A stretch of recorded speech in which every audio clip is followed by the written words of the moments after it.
Hello everyone, my name is Dusk and welcome to another episode of Shokz Video Guides. In this guide, Shokz will be playing against EGiNcontroL. He is part of Team Evil Geniuses, one of North America's best StarCraft 2 teams. He is consistently a top rank master or a grandmaster player. I believe this season he is 1,328 points with 154 wins and 107 losses, and he's currently rank 1 masters in the division Typhoon Kappa. Alright guys, Shokz will be spawning as the blue Protoss in the top left position, his opponent EGiNcontroL spawning as the red Protoss in the bottom right position.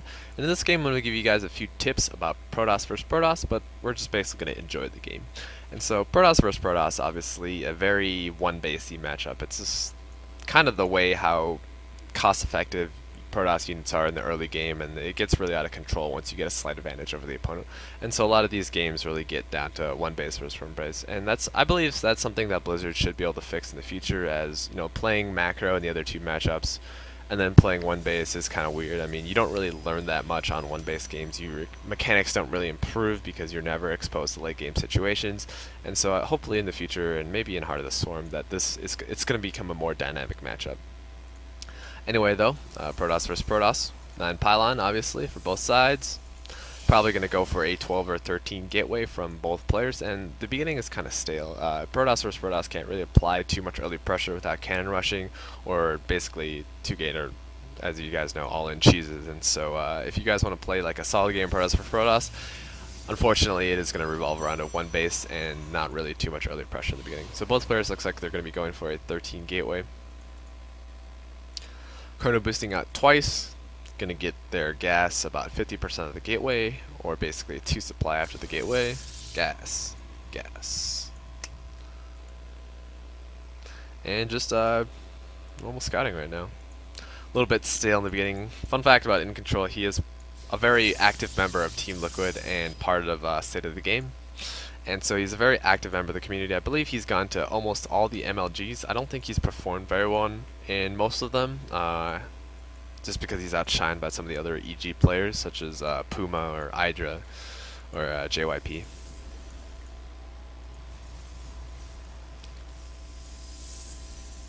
Cybernetic Sword should come down immediately after the gateway. A little bit slow by Shokz.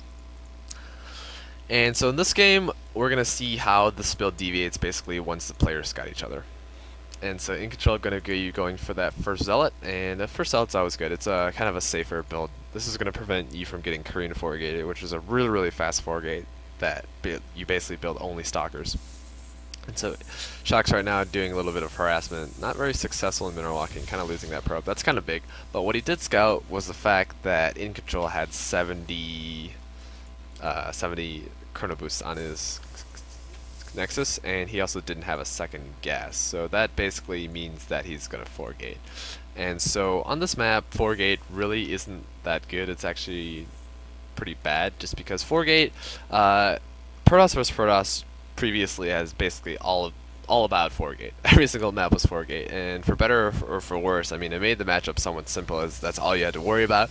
But it also made it kind of annoying to play because that's what you're going to get every single game. And so on this map, 4-gate basically, people have found out how to defend against 4-gate better as the game progressed. So right now 4-gate is basically essentially on maps like Tal'Darim where you don't have a ramp, and it's basically just used to punish greedy builds. And so Shokz right now going to be going for sentries, and he basically is going to be constantly producing sentries off these 2-gate. And so essentially EGiNcontroL can only win if Shokz makes a mistake, and that's basically a really bad way to play. On this map, 4-gating is, I don't really recommend it at all, just because one force field can basically block the ramp, but then EGiNcontroL can't do anything. So basically what you want to do is 4-gate right at the bottom. You don't want to force gate at the top because the enemy player can get vision of the top, and so what you want to do is just get as little vision as possible. Give them as little vision as possible so that they can't warp in Zealots, because once you warp in one Zealot, you can warp in more Zealots, and this build's not going to work. But right now at this point, Shokz does have enough sentries to infinitely force field the ramp. He's got a 4th sentry on the way, and all he's doing is just making more sentries. And basically, EGiNcontroL did a build where he's counting on Shokz to make a mistake, and that's not what I want you guys to practice. I want you guys to do solid builds, and we're going to throw in cheeses, obviously, just because the game... There's cheeses in every single level of of the game. There's cheeses in bronze and there's cheeses in the GSL. If you guys ever watch a GSL, a lot of people cheese, and that's because a lot of players like to play greedy, which is the opposite of a cheese. Well, it's still a cheese. It's just an economic cheese compared to a normal cheese. But anyway, EGiNcontroL right now, warping and zealots. But a mistake he made was actually expanding, and I really don't like this just because Shokz is only on 2 gates. He's been making sentries the entire time. He's got the 2 gas, so EGiNcontroL knows his warp gate technology is late, and he's not committing to a build. So one of the worst things you can do in this game is commit to a wishy-washy build, because what a wishy-washy build does is you're basically not being aggressive enough and you're not being greedy enough. And so with that, you're basically going to have a middle of the line economy, and you're going to have a middle of the line attacking force. And that's good if your opponent's doing a wishy-washy build, but basically what you want to do is do an extremely all-in build or an extremely greedy build, or not even extremely greedy build, just a greedy build, and that's just going to give you an advantage. If you do a wishy-washy build, you're really never going to get anywhere with it, and by wishy-washy I basically mean 4K but you don't commit to it and get an expansion afterwards and then try to defend against it. I mean, it's just really weird. EGiNcontroL basically has no idea what Shokz is doing up here. He could be even getting DTs at this point. EGiNcontroL has no idea, no scouting information whatsoever, and he's just going to go ahead and expand. So right now he's basically forced to get a robo sometime soon, just because he needs a detection and he needs a scout. There's the robo. And so that robo may not be good against what Shokz is doing, and that's exactly what Shokz is going to be getting. He's going to go for a 4 Phoenix build, and so he's just going to follow it up with a 4 gate. And what the benefit of a 4 Phoenix build is that he is going to be able to harass the workers. This is going to make EGiNcontroL pull back. If he doesn't pull back, he can just simply come in and kill all the sentries and then move in with his 4 gate. And so EGiNcontroL right now taking the expansion, and he's going to play a little bit more defensive. He's going to make a few more workers, and that's going to allow Shokz to actually get back into this game. Now, if Shokz basically didn't make that mistake of accidentally force fielding, letting that zealot up, this game would already be over. But right now, this game still is over. Shokz is going to be going for the Phoenix push. It's just that it's going to come a little bit later because of the mistake Shokz made. And so when you guys are watching Shokz video guide, we do have a lot of all-ins, but that's because there's a lot of all-ins to show, and there's also a lot of variations to standard openers.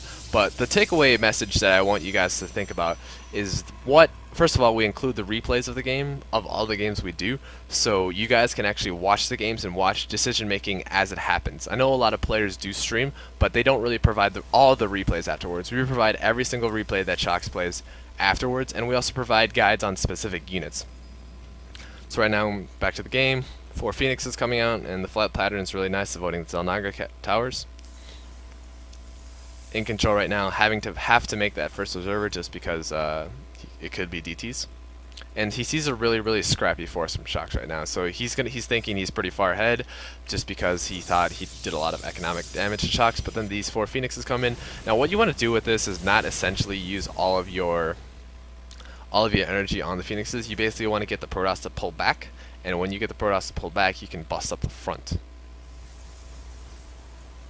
So right now, because Stalkers do bonus damage against armor, they really don't attack and kill Phoenixes very well. And so he's just going to basically be able to come in and kill all the Phoenixes. At this point, Shokz is able to come in with his Zealots Stalker Sentry army. He's able to force field the ramp, and then he's able to pick up any high priority units. Now with the Phoenixes, you want to target the Sentries first, then you want to target the Immortals, and then you want to target the Zealots. And so when you target the Immortals, you're not really expecting to kill it. In this case he did, but mostly you want to just disable it. And so you want to target Zealots instead of Stalkers, because they basically, Phoenixes destroy Zealots extremely quick.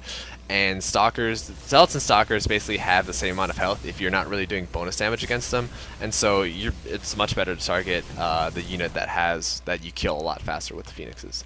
Here at Shokz Video Guide, we're actually planning on streaming sometime soon. I believe by the time this video does come out, we're going to be streaming that day, and we're going to be streaming every weekday from 5 to 7 PST. So tune into that. It's completely free. You guys can ask Shokz any questions you guys want. If you guys have any questions on his builds, and he's going to be able to explain it to you. Unfortunately, he doesn't have a microphone, so he can't really talk while he plays, but that's alright. We're going to have music playing in the background. It's going to be a fun time. And if you guys have any questions or comments about this specific game, feel free to leave it in the sections below. We are going to be including the replay for this game. And additionally, I think I'm going to do a more in-depth version of this build later on as we get more replays. I just wanted to show you guys because we thought EGiNcontroL was a cool guy, and we thought this was a pretty interesting game. So if you guys have any questions or comments, feel free to leave in the section below. Otherwise, I will see you guys later.